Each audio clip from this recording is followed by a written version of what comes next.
So it's probably no surprise, but I love Harry Potter, probably just like you. So when I heard about this Harry Potter cooking book, I just had to have it. It's magical, it's red, and it's full of whimsical recipes inspired by or directly from Harry Potter, with incredible artwork to go along with it. Who doesn't love that?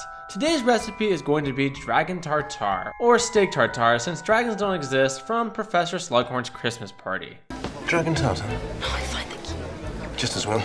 They give one horribly bad breath. Oh, second thoughts. Might keep Cormac at bay.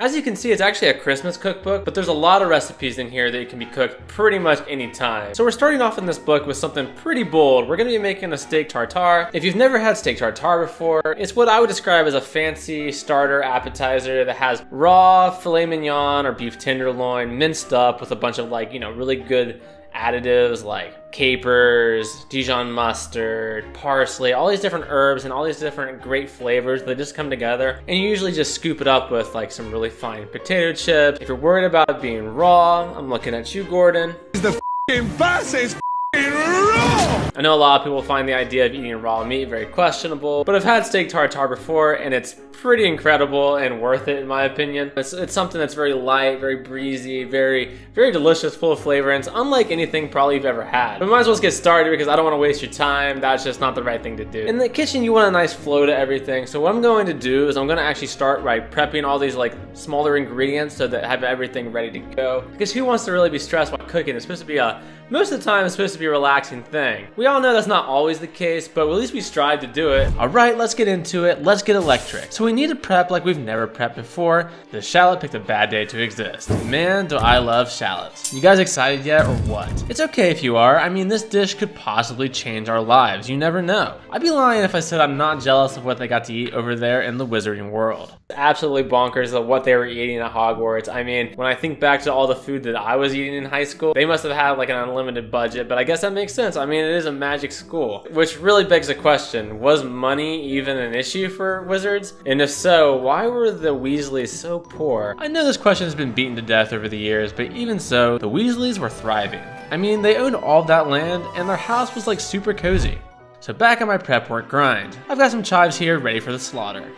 And now for probably one of the best things you can add to any recipe, which is lemon zest. But that's probably because I think the flavor of lemon goes well with so many things. So yeah, let's get zesty. Zesty is a good word, and it's a great way to elevate pretty much any dish. That's probably about good. We only need about a teaspoon, so looks good to me. My first reaction when I find out that lemon is part of a recipe is to automatically think the recipe is going to be fire. Garlic and lemon are two things I don't think I could live without. So at this point, we're pretty far into the prep process. The next thing for us to do is to actually handle the star of the show, which is the meat. And in this case, it's going to be an 8-ounce filet. So I'm gonna grab a plastic cutting board that's been chilling in the freezer for a while because we wanna try to keep the meat as cold as possible throughout this entire process. My blade is in the freezer, my cutting board's in the freezer. So what I'm gonna do is I'm gonna take the meat out. I'm going to try to cut it into about, 1-inch cubes. And then I'm gonna put everything back in the freezer. Because like I said, we're trying to be as safe as possible here. So let me grab that. It's meat time, so you know what it's all about. Somebody give me the veggies. Just kidding, just look at this beautiful chunk of high-grade beef. This is going to explode with fatty flavor. Absolutely exquisite. Can't wait for it to blow me away. Moving right along, we're now going to be cutting the meat into small cubes to break down the fibers and to make it easier to manage. Not a lot to it. In fact, this recipe is pretty simple overall.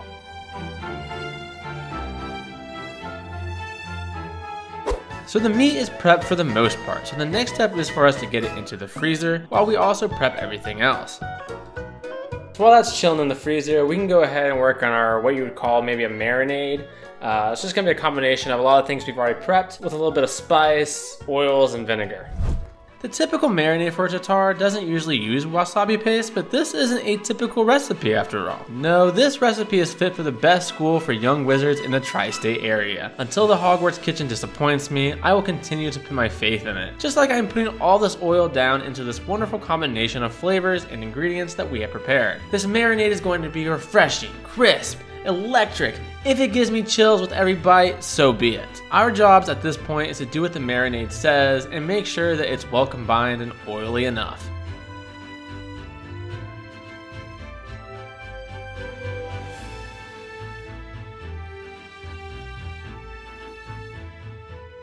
I don't know if I would consider this the climax of the story, but it's pretty close, so it's time to further chop up the steak that's been chilling in the freezer and fulfill our destiny. The meat should have toughened up a good bit, which will make it easier to hold its form.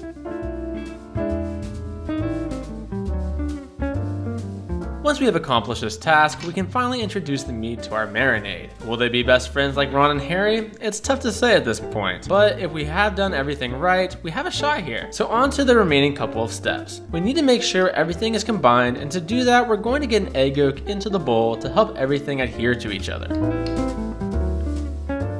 What do you think, guys? You still with me? Can you see the vision? We're almost done, but something just came to my mind. While I was preparing all this, you know, it would be really sick if there was like a limited series about the chefs in Hogwarts during the entirety of the story. Now hear me out, that might sound boring, but think about how they could spin it. Or maybe I'm crazy, but I think it'd be really cool to see, like them just using magic to like cook a bunch of stuff, and like they could create drama and just all sorts of crazy things that could be happening. I'm thinking like the show The Bear, but in the Hogwarts kitchen. I think it could work.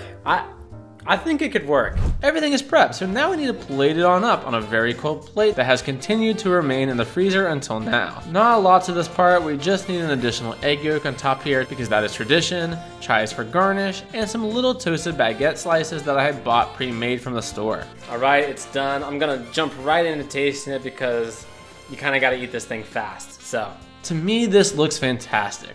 But I know some of you will be up in arms in the comments, and that's fine, that is life. Probably can't see it quite clearly in my facial expression, but I am loving it. So much contrasting textures and flavor. It's just one of the most unique dishes in the world. It honestly has to be this good for it to be so popular given its drawbacks. This may actually be one of my favorite things to eat on planet Earth. It's so satisfying and it's super easy to make. I definitely wouldn't recommend you make this and eat this all the time, but on special occasions at fancy, nice restaurants, absolutely. So what's your opinion? What do you think? Would you give this recipe a try? Are you in or out on steak tartare? Let me know down in the comments.